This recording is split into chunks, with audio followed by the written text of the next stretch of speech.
안녕하세요. 행복한 안식일입니다. 일주일 잘 보내셨나요? 예, 다 저녁을 안 드시고 오셨나 봐요. 목소리가 이러시는데 오늘 제가 준비한 말씀은요. 말씀의 제목은 10단계입니다. 장로님 여기 그 화면을 좀 바꿔주세요. 제가 준비한 말씀이 제목이 10단계 혹은 10단계, 10단계가 되겠습니다.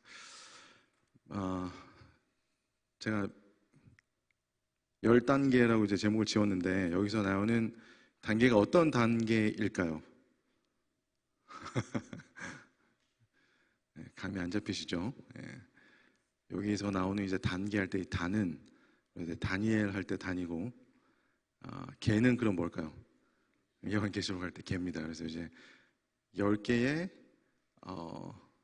다니엘서, 계시록 뭐 이런 제목이에요.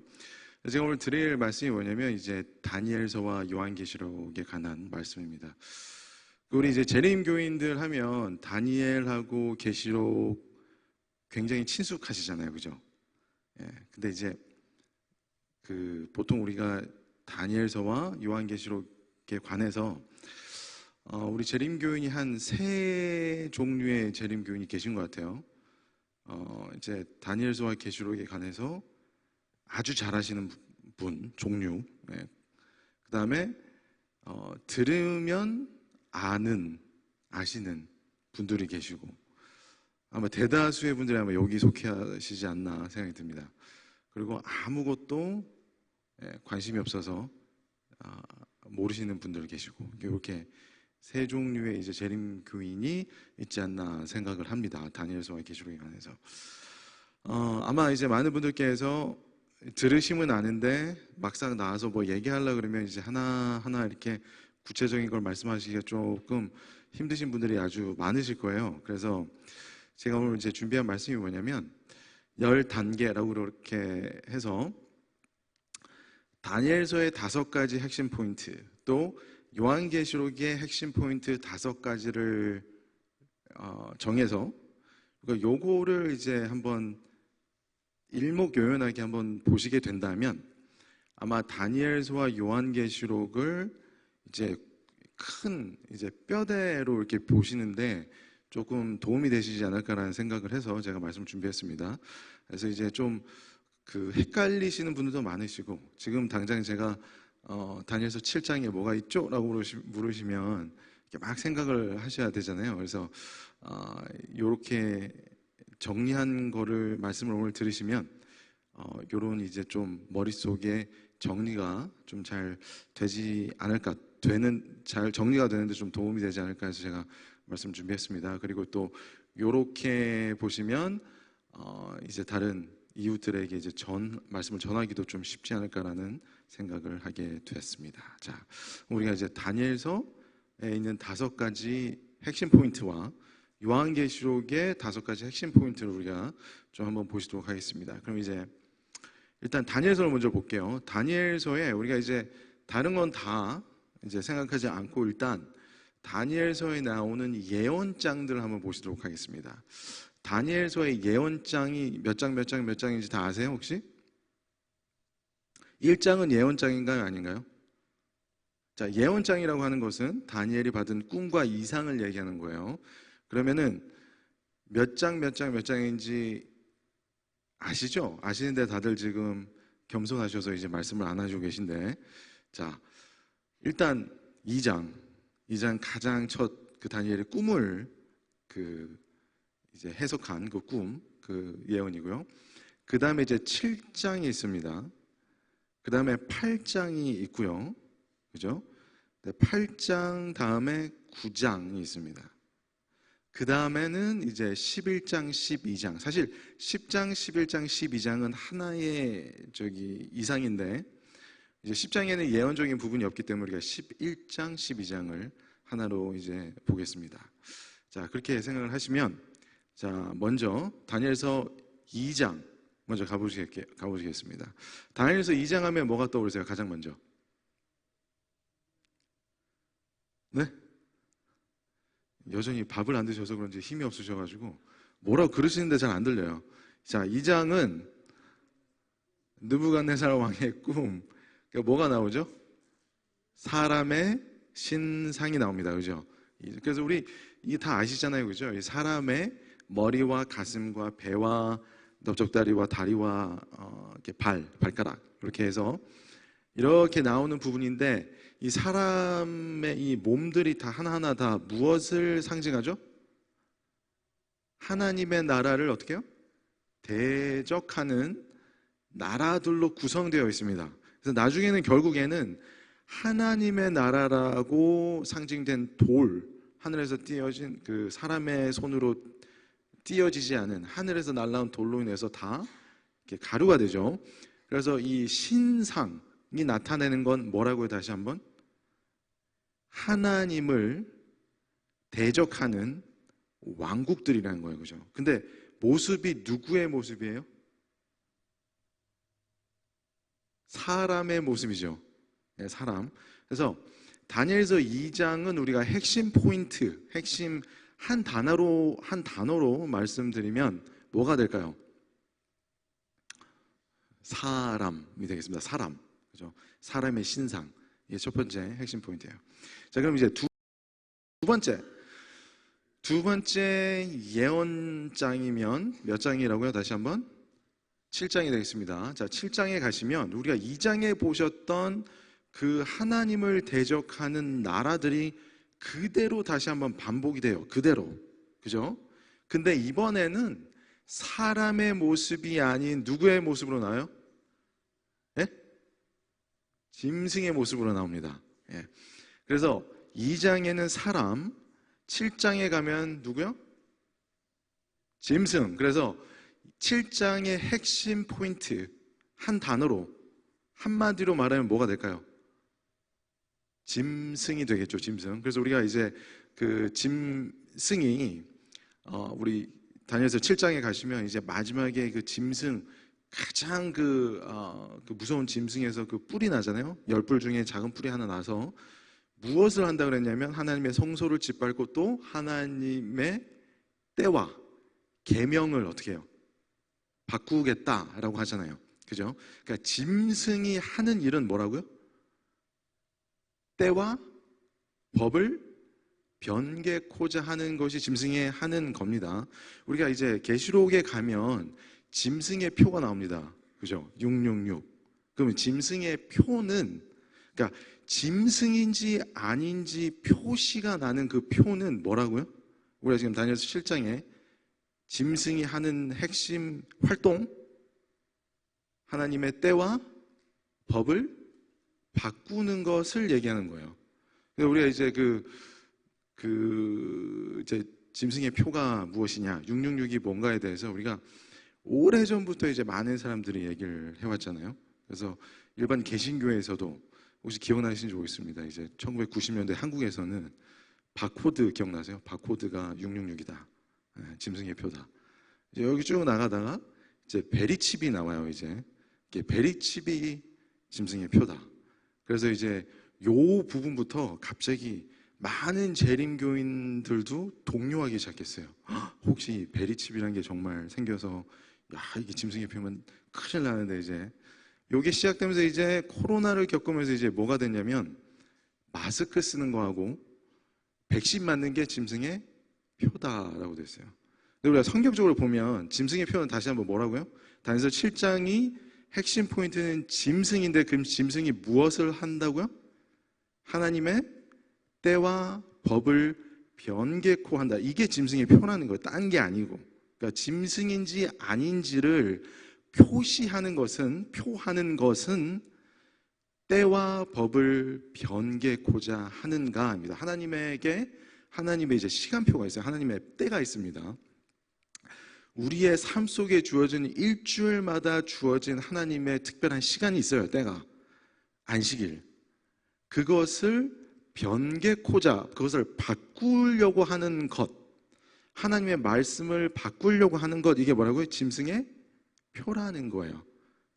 그래서 다른 베리칩, 백신, 이게 짐승의 표가 아니고 하나님의 말씀을 바꾸는 거, 이게 바로 짐승의 표라는 겁니다. 근데 사실 그렇게 디테일하게 가지 않으셔도 돼요. 내가 짐승인지 아닌지는 우리가 더 잘 알고 있습니다. 우리의 일상생활을 통해서. 여러분들이 잘 아시잖아요. 내가 짐승인지 아닌지 다 표가 나요, 사실. 내가 마음속에 어떠한 생각을 가지고 있는가.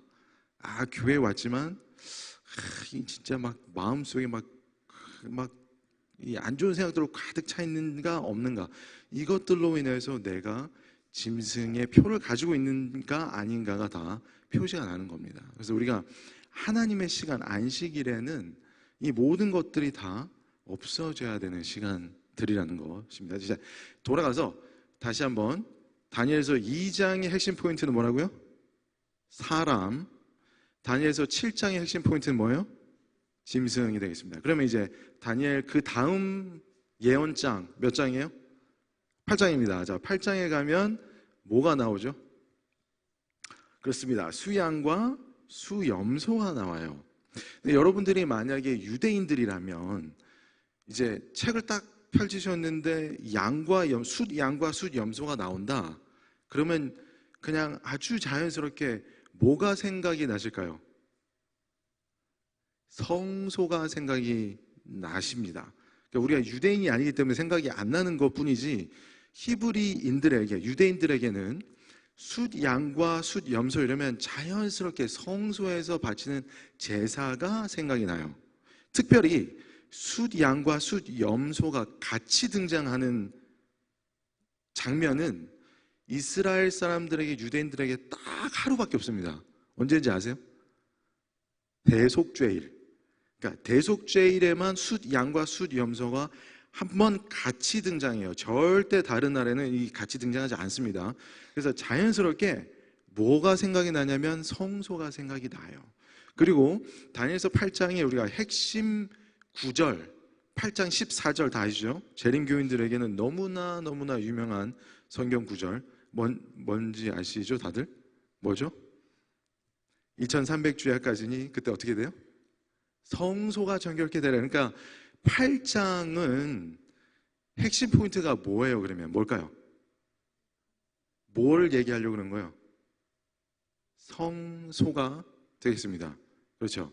그러니까 다니엘서 8장의 핵심 단어, 핵심 포인트는 한마디로 성소가 되겠습니다. 자, 다니엘서 2장은 뭐라고요?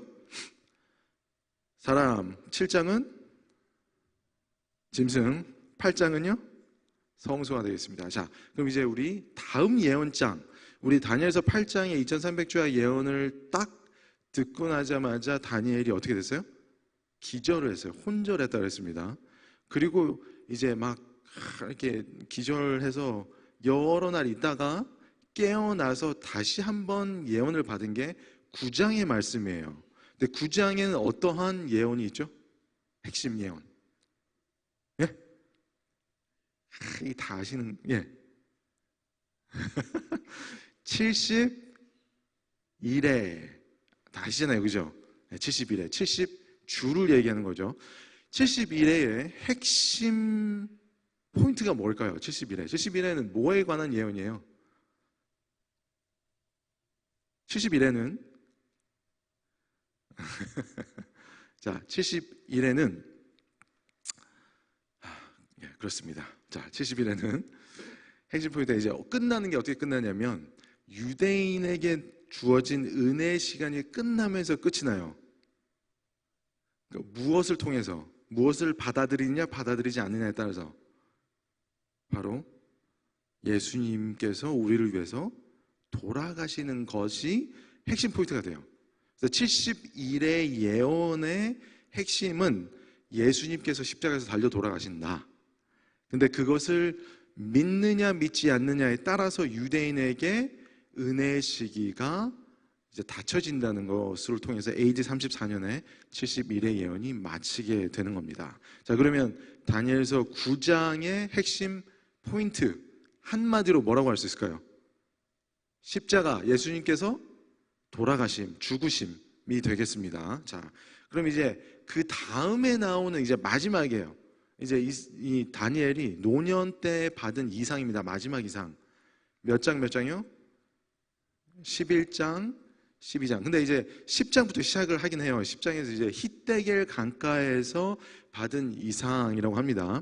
근데 이제 예언적인 부분은 11장부터 본격적으로 시작을 하는데 11장에 가면 어떤 장면이 나와요? 예언적인 장면으로. 여러분들이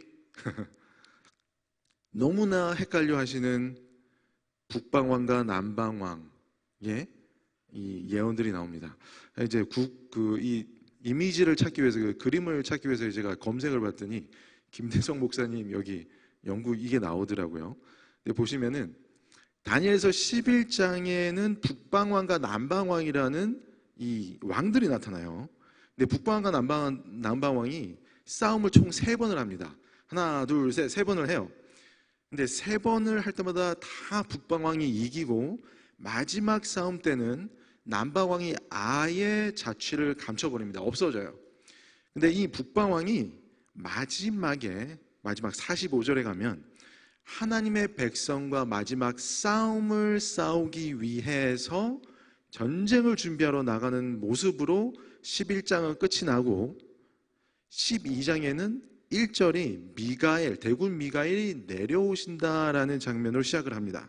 근데 이게 이제 사실 우리가 장을 나눠서 그렇지 하나의 이상이기 때문에 그 그림을 잘 보시면 북방왕이 누구예요? 북방왕이 여기서 나오는 11장에 나오는 북방왕, 마지막에 나오는 북방왕. 우리가 이제 로마 교황권이라고 얘기를 하는데 로마 교황권을 등에 업은 사실 사단이라고 보시면 돼요. 사단이 이제 마지막 북방왕인데 그 북방왕이 하나님의 백성들과 전쟁을 치러 나올 때에 대군 미가엘이 나와서 대신 싸워주시는 거예요. 구원해 주는 거예요. 하나님의 백성들을. 근데 대군 미가엘은 누구세요? 예수님은 누구세요? 왕이세요.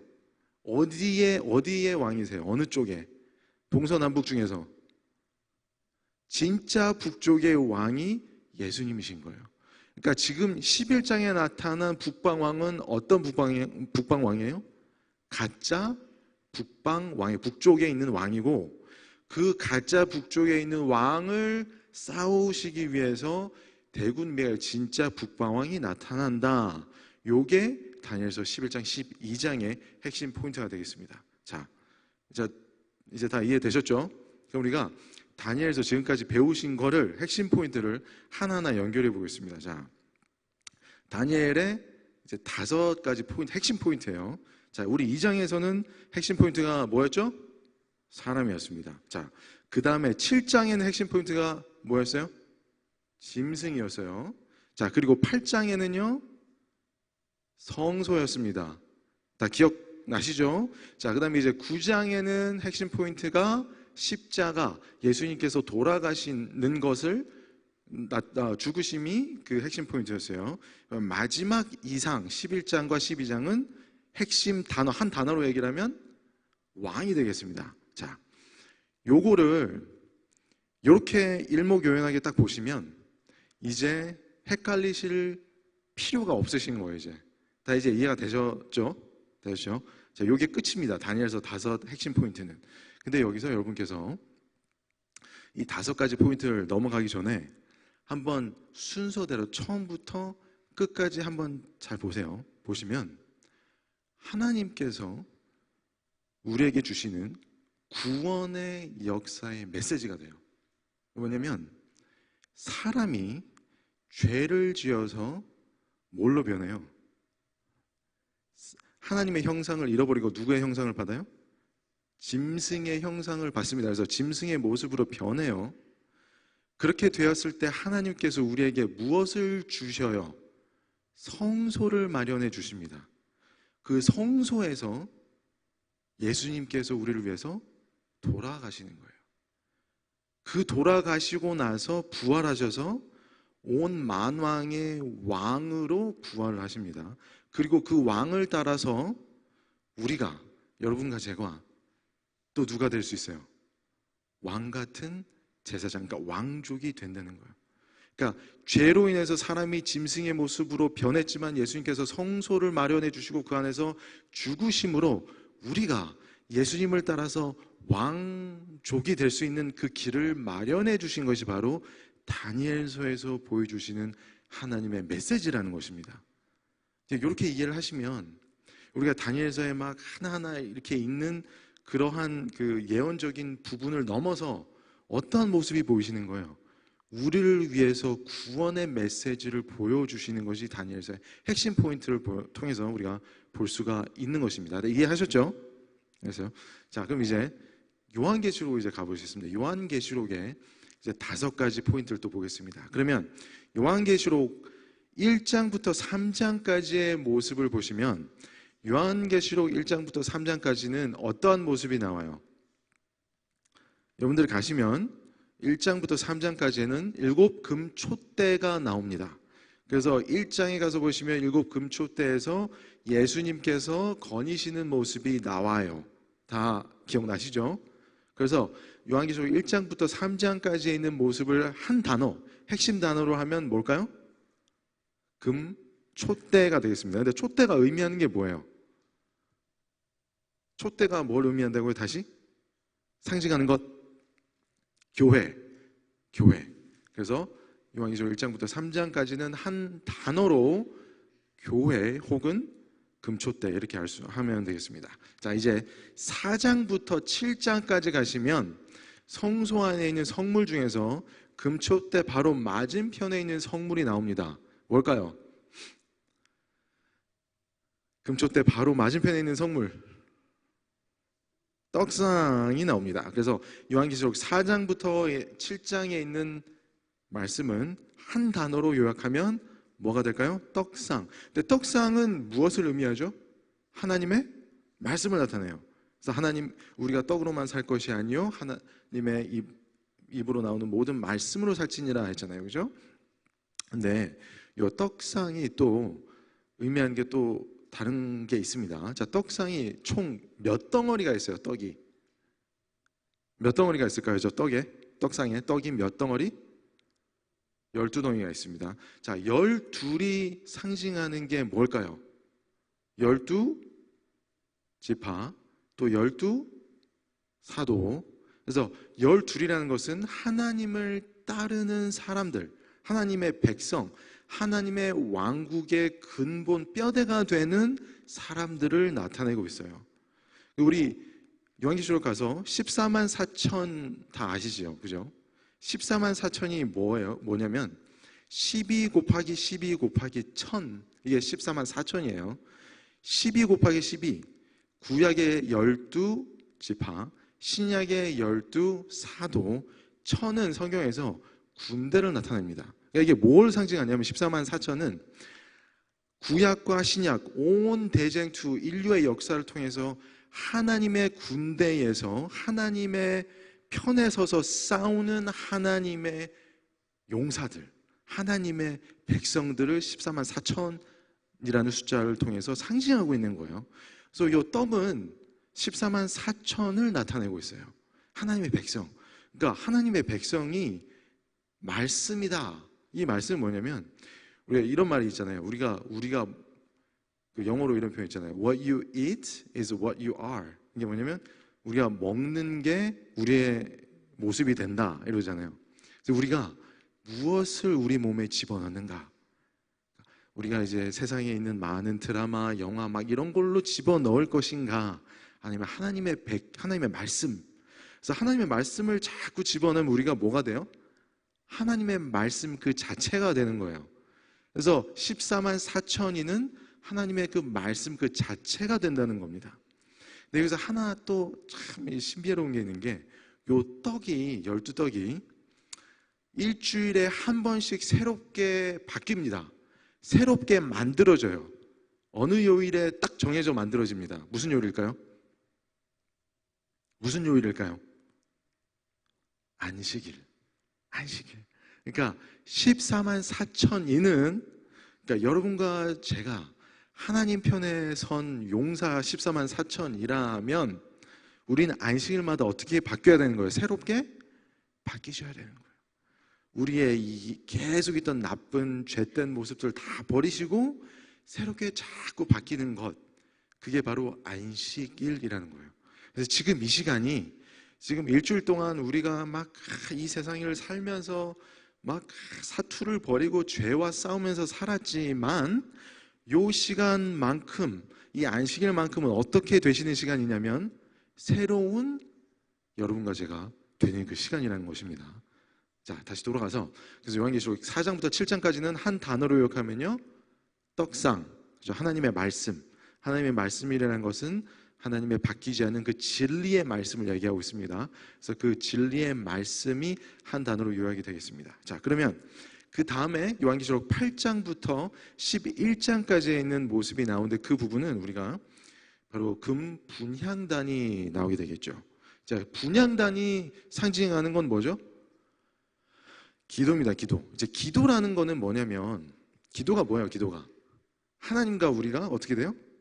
연결되는 걸 얘기하고 있습니다. 우리가 직접 하나님께 기도로서 하늘과 이 연결되는 연결고리가 바로 그 기도를 얘기하는 거예요.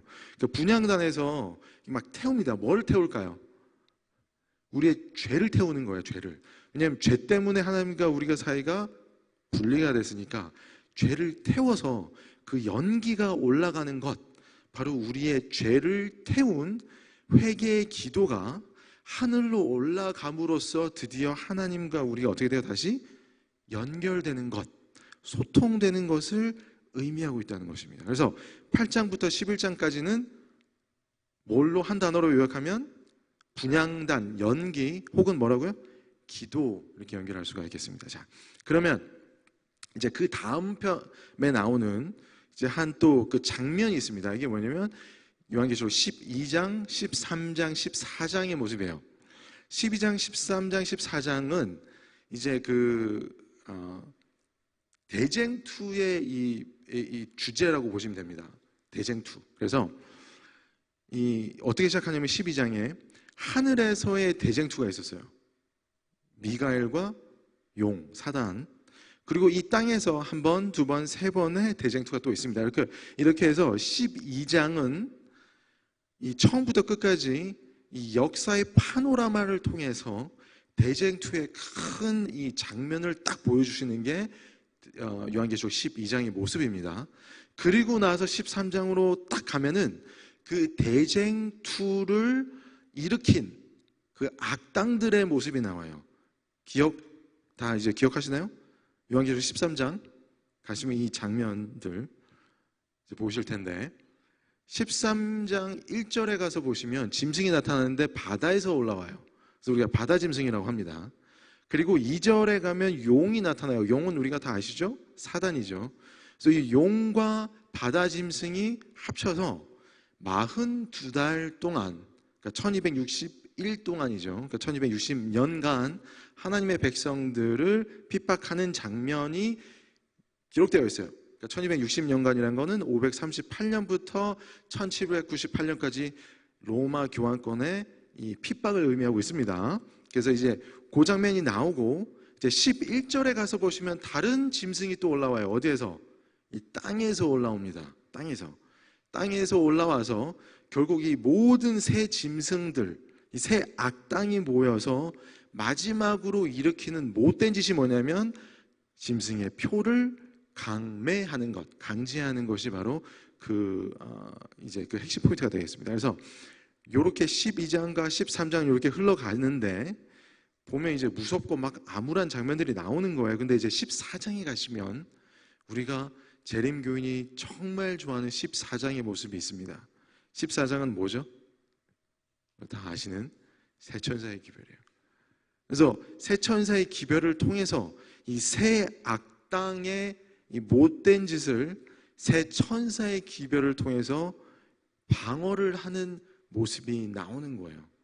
그러니까 이제 이 천사라는 것은 하늘의 그 메시지를 전달하는 사람들이라는 뜻이에요. 그러니까 꼭 우리가 생각하는 이 하늘 나라에 있는 천사들 얘기하는 게 아니라 여러분과 제가 다른 이들에게 하늘의 메시지를 전달하면 그것이 바로 천사라는 거예요. 그래서 새 천사라는 것은 여러분과 저를 의미하고 있습니다. 그래서 새 천사의 기별은 여러분과 제가 다른 사람들에게 전해야 된 하늘의 기별, 메시지라는 거예요. 그 기별의 근데 정점을 찍는 게 있습니다. 정점이 이제 18장에 가시면 마지막 그 넷째 천사로 인해서 온 땅이 화나여지더라라고 해요. 그게 이제 무슨 뜻이냐면 늦은 비 성령을 의미하는 겁니다. 그래서 한마디로 이제 요한계시록 12장, 13장, 14장 이 대쟁투의 주제를 한마디로 요약하면 이 정점이 새 천사의 기별을 통한 늦은 비 성령이 되겠습니다. 아시겠죠? 자, 그러면 그 다음에 나오는 거는 이제 요한계시록 15장, 16장, 17장, 18장, 19장 이렇게 쭉 가시면 이제 바벨론이 막 하나님의 백성들을 못 살게 굴려고 이렇게 막 공격을 해요. 근데 그때 하나님께서 이제 막 7재앙을 내리십니다. 누구한테만? 그 바벨론한테만. 그러면서 이제 우리 하나님의 백성들 구원하셔요. 그리고 결국에는 클라이맥스가 예수님의 재림을 통해서 우리가 다 구원을 받는 장면으로 끝이 납니다. 그래서 요한계시록 15장부터 22장까지 딱 한 단어로 이거를 요약하면 핵심 포인트가 뭐가 될까요? 구원이 되겠습니다. 구원. 자, 그럼 지금까지 배운 거를 우리가 요한계시록의 5가지 포인트를 한번 보시면 뭐가 나오냐면요. 첫 번째는 1장부터 3장까지 나오는 7금 촛대 혹은 교회가 되겠습니다.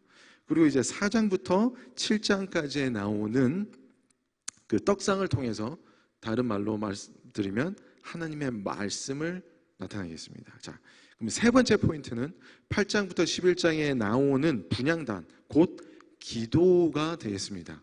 여기까지 다 아시겠죠?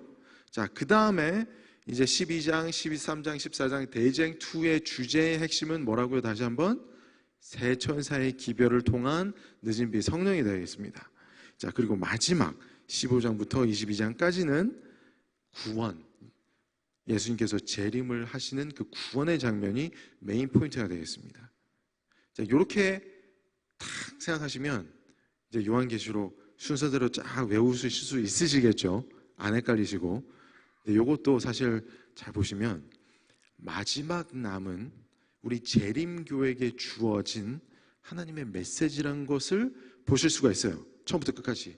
자, 교회는 금촛대라고 해서 금촛대는 촛대의 불이 항상 타오릅니다. 그죠? 그 불이 무엇을 의미하죠? 전도, 빛을 전하라. 전도, 다른 이에게 전하는 것을 얘기하고 있어요. 그래서 교회가 전해야 되는 게 있습니다. 그 전해야 되는 건 무엇일까요? 하나님의 말씀과 또 기도로서 하나님과 연결되는 방법을 세상에게 전해야 되는 것이 바로 우리 교회가 가진 임무라는 거예요. 그 일을 통해서 어떤 일이 이루어지는가? 새 천사의 기별을 통한 늦은 비의 성령이 이루어진다는 거예요. 그 늦은 비의 성령이 다 이루어지고 나면 어떤 일이 일어나냐면 바로 우리의 구원이 이루어지고 예수님께서 재림하신다는 마지막 때의 기별이 요한계시록 1장부터 22장까지 다 나와 있는 거예요. 이렇게 보시면은 잘 이제 헷갈리지 않으시고 잘 이해가 되실 거라고 생각합니다. 근데 제가 사실은 이게 아니라 요 마지막 포인트를 위해서 제가 지금까지 셋업을 했어요. 셋업을 지금까지.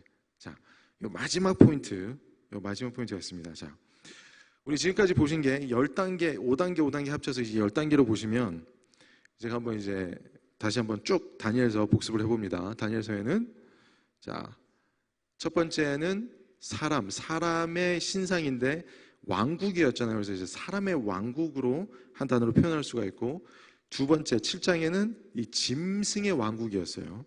그리고 세 번째 포인트는 하늘 성소를 의미하고 있었고, 이제 9장에서는 예수님께서 돌아가시는 것을 핵심 포인트였고, 이제 마지막은 이제 왕이 핵심 포인트였습니다.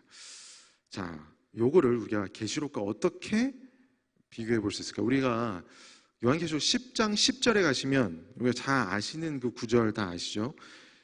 이 요한이 이상 중에서 천사가 이제 작은 책을 줘요. 그 작은 책을 딱 먹으니까 입에는 어때요? 입에서는 쓰다라고 하시면은 큰일 나는데, 왜냐면 뱃속에 들어가면 더 써지는 게 아니고 입에는 어때요? 단데 배에 딱 들어가니까 어떻게 해요? 써졌잖아요, 그죠? 그래서 그 작은 책을 가리켜서 그 작은 책이 뭐라고요? 우린 그 작은 책을 뭐라고 읽고 있죠? 다니엘서. 특별히 이제 다니엘서 8장 14절 2300주야. 그래서 이제 그 성소가 정결하게 된다라는 그 메시지.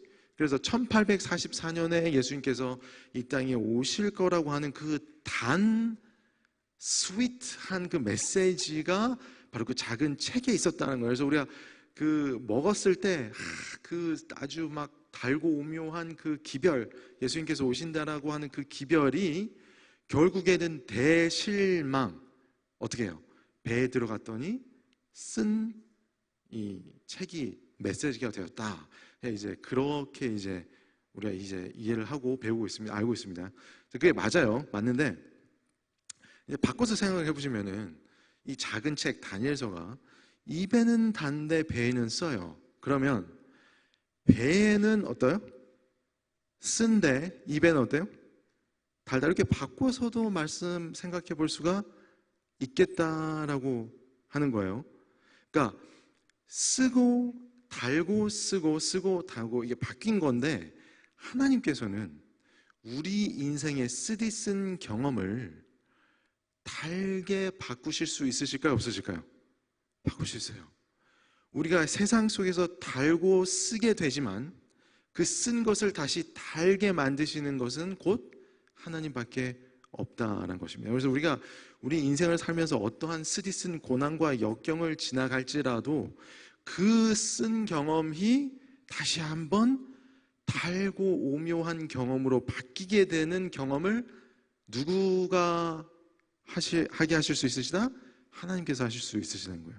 그럼 여기서 다니엘서에 나타나는 쓴 경험이, 쓴 책이니까 나중에는 그 쓴 경험이, 쓴 게 다시 달게도 하나님께서 하실 수 있다는 거예요. 자, 그럼 보시면은 다니엘서의 처음 핵심 포인트가 다시 뭐라고요?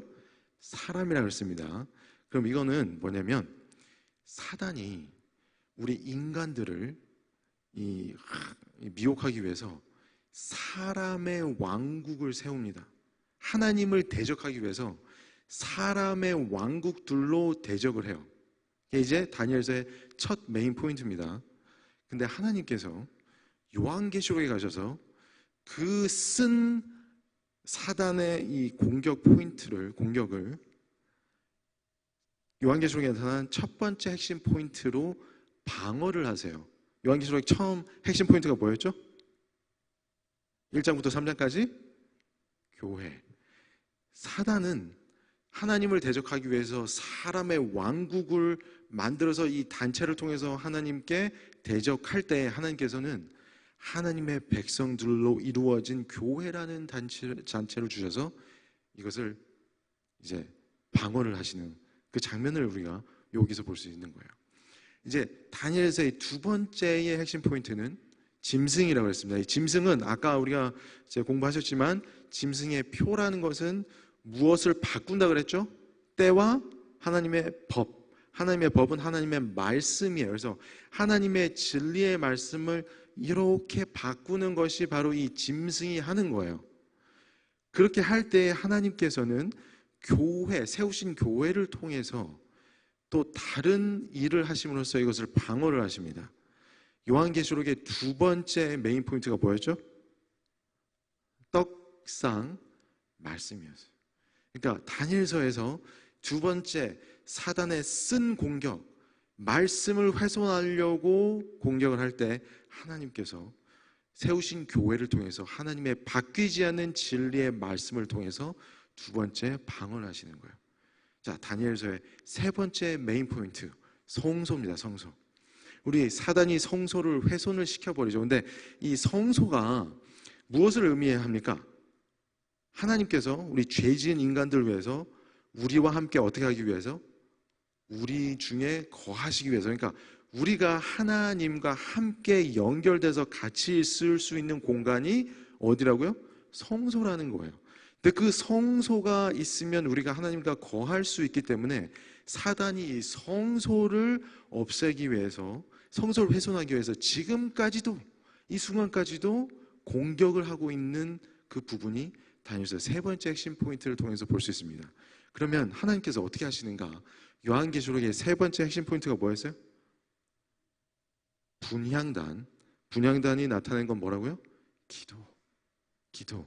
사단이 우리가 하나님과 같이 있을 수 있는 그 공간, 성소를 훼손시키려고 할 때 하나님께서는 우리에게 기도라는 또 다른 연결고리를 주시는 거예요. 그래서 그 기도라는 연결고리를 우리가 하늘과 연결되어 있으시게 하시는 겁니다. 자, 이제 네 번째 다니엘서에 쓴 사단의 공격은 이 하나님, 예수님을 죽이는 거였습니다. 예수님을 죽임으로 인해서 이 세상이 완전히 멸절하게 되는, 그러므로 인해서 그들의 왕국인 뭐죠? 그들의 왕국의 이름이 뭐예요? 영적 바벨론입니다. 그죠? 그래서 이 하나님을 없애고 죽이고 바벨론 왕국을 건설하려고 사단이 네 번째 핵심 포인트를 통해서 쓴 공격을 할 때 하나님께서는 요한계시록의 네 번째 핵심 포인트 뭐였습니까? 새 천사를 통해서, 새 천사의 기별을 통해서, 새 천사의 기별이 무엇을 외치고 있죠? 무너졌도다 바벨론이요 라는 메시지를 통해서 그 공격을 방어하고 있는 장면이에요. 이제 마지막에 다니엘, 마지막에서는 이 세상에 있는 이 북방왕, 남방왕, 이 왕들을 통해서 사단이 이 하나님의 백성들을 공격할 때 드디어 마지막에 계시록 마지막 포인트, 이 온 우주의 왕이신 예수님께서 그 공격을 다 물리치시고 우리를 구원하러 오신다는 이 포인트가 있습니다. 그래서 우리 다니엘서의 5포인트와 계시록에 나오는 5가지 메인 포인트를 다 보면은 하나하나 일치해서 연결되어 있다는 것을 우리가 보실 수가 있습니다. 그래서 다니엘서와 요한계시록은 그냥 우리가 좀 복잡하게 생각하고 막 여러 가지들이 섞여 있고 그래서 알아차리기도 힘들고 너무 힘들게 공부해야 되는 이러한 복잡한 것이 아니라 메인 포인트는 뭐냐면 우리를 위해서 하나님께서 사단의 공격에 대비해서 우리를 구원해 주신다는 사랑의 메시지라는 것입니다. 그래서 우리가 다니엘서와 계시록을 통해서 오늘 이 안식일에 여러분들께서 다 같이 이 사단의 공격에 대비하는, 그래서 이제 하나님의 사랑의 메시지를 조금 더 이해하고 공감하는 그러한 소중한 시간이 되었으면 좋겠습니다. 그래서 말씀하시겠습니다.